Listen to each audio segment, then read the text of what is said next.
Hi guys! So in today's video, we are going to be making some food for my Thanksgiving party with my family. And I'm going to be making some pumpkin chai tiramisu first, and then I'm going to make mac and cheese.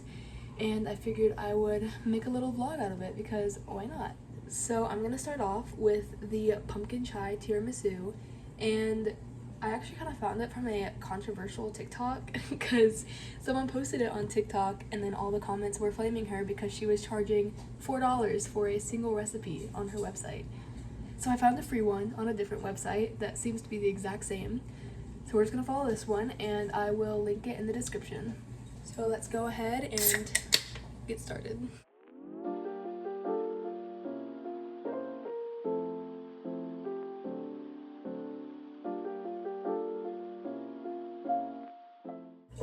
There's a lot of noises going on in the background right now.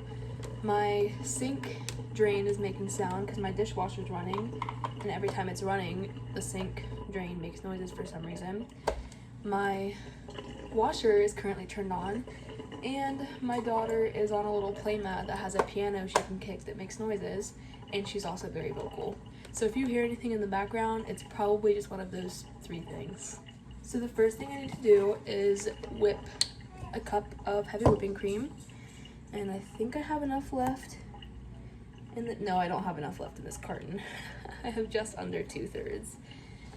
I also use whipping cream for homemade cold foam, so I go through it pretty fast usually.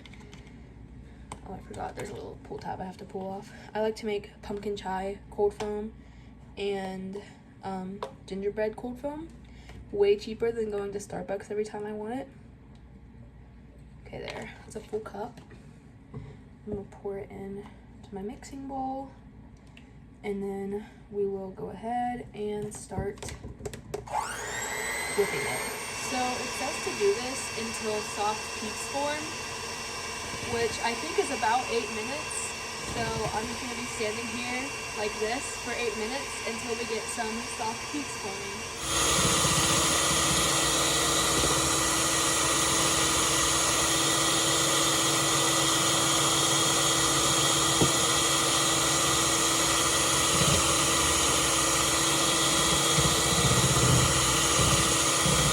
I just finished, and I don't know if I can hold it up well enough for you to see, but there are some soft peaks forming.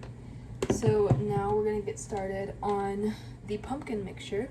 So I have another mixing bowl to put that in. So we're gonna take 1 cup of pumpkin, and this measuring spoon literally just barely fits in this can. I don't think it'll fill up all the way. Yeah, it does not fill up all the way. Okay, I just took another spoon and filled up the cup that way, like you're supposed to do with flour. So I'll just scoop all of it into my mixing bowl, and then next is the sugar. So we need a 1/3 cup of sugar. By the way, if you bake a lot and you don't have these kind of containers, I would highly recommend them because it is so convenient not having to scoop sugar and flour out of a bag. Okay, we got our 1/3 cup of sugar, so we'll go ahead and dump that in there. And then next we need 2 tablespoons of maple syrup. We have this brand right here. I got it from Costco. It was on sale for cheaper than the Costco brand, or Kirkland brand, whatever you call it. But now it's not cheaper anymore, and I couldn't find it last time I went, which is very unfortunate. But the Kirkland brand looks pretty delicious anyway, so we'll see how good it tastes. My boyfriend uses maple syrup for his yogurt every time he goes to work, so we go through it very fast. We got this like 2 weeks ago and it's already almost out.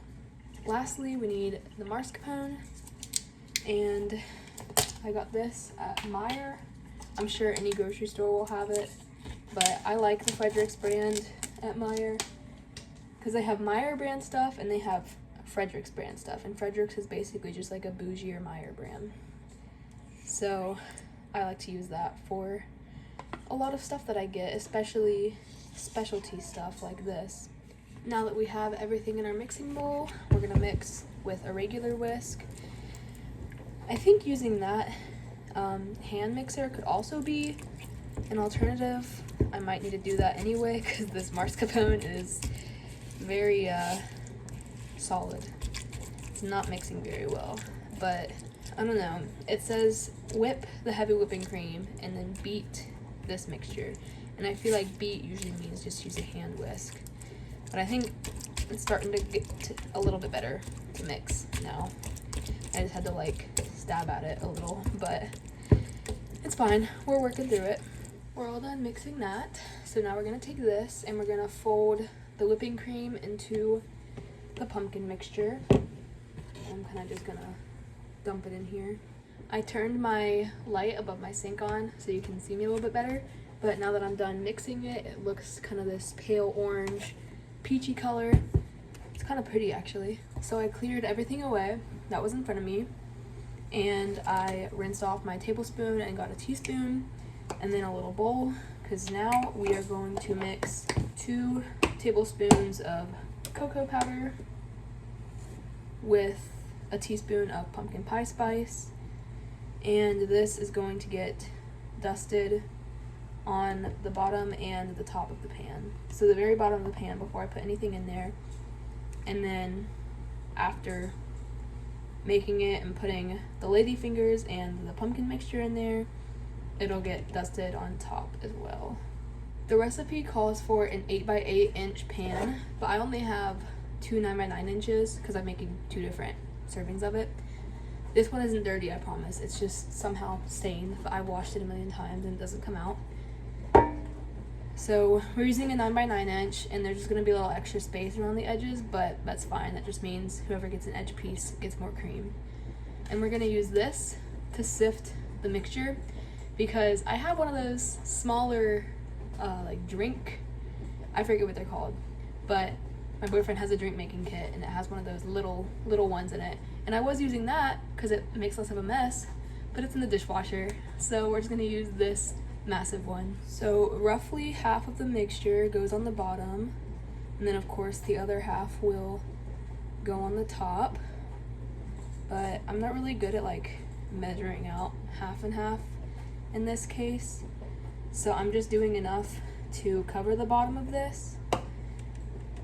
Yeah, it's really hard to use this big one because it's just hard to pat, and more of the powder falls into the pan without me even like hitting the sides first, so it's kind of hard to make sure it spreads evenly if I'm actively using my other hand to dump the mixture into it, but it's fine, it'll work out. So I've now rinsed out my liquid measuring cup and once again my tablespoon, because we are going to make a chai and spiced rum mixture to dip the ladyfingers in. So if you don't have spiced rum, you don't need to use it, or if you don't want to use it, you don't need to.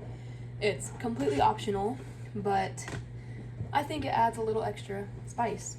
And it says to use a shallow bowl, so I have this one, which is very shallow, but it works perfectly. I got it at Walmart like a few years ago. I don't know if they still have bowls this size, but it's those $1 plastic plates that come in a bunch of different colors. And the spiced rum that I'm using is the Captain Morgan kind. I'm not sure where we got it from, but I think it's pretty common, so you could probably find it at like any liquor section in the grocery store. So the ladyfingers only need dipped in the concentrate for about like 3 seconds each side, but for the ones I have, the top seems to be a lot softer, I guess. It dissolves away quicker than the bottom does, and of course the bottom is the flat side, the top is the curved side. So I do it even less than I do the bottom side, if that makes sense. Like I do 3 seconds for the bottom and then 2 for the top. They only need to soak a little bit because they soak it up fast. And I forgot to mention, the chai concentrate that I'm using is the Tazo brand, which is probably the most common brand you can find anywhere. I know Walmart has it, I think Kroger has it, I got mine at Meijer. And I'm using the Alessi brand of ladyfingers, which again, I got at Meijer. I got everything at Meijer. It's my go-to grocery store. But yeah, pretty easy to find all this stuff. You just gotta look for it. So like I said, I'm using a 9x9 pan, even though the recipe says to use an 8x8, and you can tell, I think you can tell, there's gaps on all the edges, but again, I already made a trial one and it turned out fine. It tasted just fine. So, and now that I have 12 ladyfingers in there, Evie's talking to me. Now that I have 12 ladyfingers in there, I'll take the pumpkin mixture and just coat it evenly till it's all covered. I think you're supposed to split it half and half, but again, I'm not very good at splitting stuff in half, so I just do like a kind of thin layer to cover it up as much as possible, and then just do the rest on the top, because I think it looks better if there's more on the top than there is in the middle, if that makes sense. So that's what I've been doing. I spread the pumpkin layer on top of the first layer of ladyfingers, and now it is time to repeat the entire process and then top it off with what's left of the cocoa powder pumpkin pie spice mixture. But I'm just topping off the last of the ladyfingers with the pumpkin mixture, and then I'll smooth it out and dust the stuff on top. So I just finished. I have it completely coated with that spice mixture, and I also have cocoa powder like everywhere on my counter. And now I need to do it all again. So it says to wrap it in plastic wrap and then refrigerate it for at least 3 to 4 hours, preferably overnight, up to 48 hours. And lucky for me, I will be refrigerating it for like almost exactly 48 hours because it's currently Tuesday and it's 1:30. And I am planning to get to my grandma's house at 1 on Thanksgiving. So it'll have almost exactly 48 hours to sit in the fridge and stay cold. So it's now Wednesday, and we are going to be making the mac and cheese today. And I'm sure you can guess, I'll be using Teeny's recipe, which is from a viral TikTok. I think now it's at like 7 million likes or something, if you don't know what I'm talking about. But it uses a lot of stuff, so I hope I can get this done in time because I have class tonight. But I'll be using cavatappi pasta, and I'm first going to make a half serving of gluten-free version, and then I'll be making a full serving of like regular. But I need to make it gluten-free for my mom and my boyfriend, so yeah. So the first thing I'm going to be doing is actually rinsing off this pasta because it's chickpea pasta, and I've heard rinsing it off before using it makes it less like grainy, supposedly. So we'll see if it helps the texture at all. So the next thing we're going to do, and the first step of the actual recipe, is grating the cheese. So it calls for a pound of mozzarella, a pound of Colby Jack, and 8 ounces of sharp cheddar. So instead, I'm going to do 8, and 4 ounces, and hopefully I don't mess it up trying to half the size of this recipe, but we'll see how it goes. So obviously there's a few different methods of shredding it that I could use, but I think I'm just going to use this one because this is about the size that it looked like in Teeny's original TikTok, and it would just be faster, honestly. Every time I'm on TikTok, I get an ad for one of those rotary mixers that are on the TikTok shop, and I would never use the TikTok shop. It just seems so scammy and weird, but I really wish I had one of those right now because this is definitely gonna take a while. So at this point, my boyfriend came home, and I just feel kind of awkward recording a YouTube video in front of him, so I switched to a voiceover. But you can tell I got the spice mixture together. I just used all the ones that it calls for in the recipe. She said you can use any ones you prefer, but I just used the ones that she did. And then, of course, I got my cheese shredded and my pasta boiling. And at this point, I'm just getting the roux ready, and I'm trying to figure out where to put everything so that the camera still has a clear shot of the pan. So once I got everything sorted, I just continued working on the roux. And here I'm just adding about half of the spices to the butter that melted. Like I said earlier, I'm kind of bad at determining half and half, so I just kind of wing it. I was honestly kind of scared that I would end up messing the roux, because something else that I've seen on TikTok, like all over, is the fact that people kept messing up their roux and blaming Teeny for it. But the main thing people were messing up is that they were burning it. And you could ask anyone I've cooked for, especially my boyfriend, but I tend to accidentally burn things that I cook quite often. And it seems like Evie has some thoughts about that too. At this point, the roux started looking pretty promising, so I was staying pretty hopeful, but then at this point, when I added the evaporated milk, it started bubbling quite a lot, like you could see, and I was terrified that that meant I had the heat way too high and that it was going to burn. Again, at this point, I was really scared that I had messed it up because of how it was bubbling. It just looked kind of terrifying, but as soon as I added the heavy cream and the bubbling went away, I felt like maybe it wasn't burnt. And honestly, I don't think it did burn. It turned out pretty good. And then, of course, I just started slowly adding my cheese handful by handful. That was another thing that I feel like people might have messed up, is they might have added too much cheese at once, because I feel like that could very easily mess this recipe up. But I started out very slow because I did not want to mess it up. And then, of course, I added my pasta in. At first, I tried to scoop it in little by little, but that was going to take forever, and it didn't seem like it would work very well, so I just picked up the pot and just dumped it all in.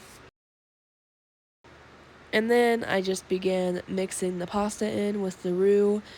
At first, I tried using the whisk that I had, but it seemed like it was just tearing the pasta apart more than actually mixing it.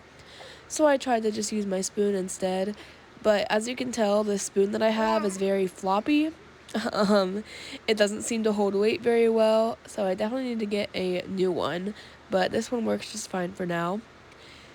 And at this point, I'm just adding in the pasta to the pan, and it says to add half on the bottom, then do a layer of cheese, and then top it off with the rest of the stuff. But I, of course, did more than half on the bottom layer because my pan was honestly too big for just 8 ounces of pasta, so I figured it would be better to have more on the bottom and less on the top, because the top layer barely covered the whole thing. So I think that was a good call for me. And then once I got all the pasta in there and scooped all the leftover roux in there as I could, because there is still some stuck in the pan, as you can see, I just scooped on what was left of the cheese, and this is how it turned out. So now I'm just gonna go ahead and get started on the other one. So the cheese in this version, as you can tell, turned out a lot more stringier than it did in the half-size pan. I'm assuming it's because I used more cheese, of course, or maybe it's because the regular flour instead of gluten-free flour might have something to do with it. But as you can tell, there's a lot more in this pan than there was in the other. So now I need to wrap this one in foil, and then they will both just sit in the fridge, and I'll cook them before we leave tomorrow, and hopefully they both turn out amazing. So thank you guys so much for watching, and I'll see you in the next video. Bye!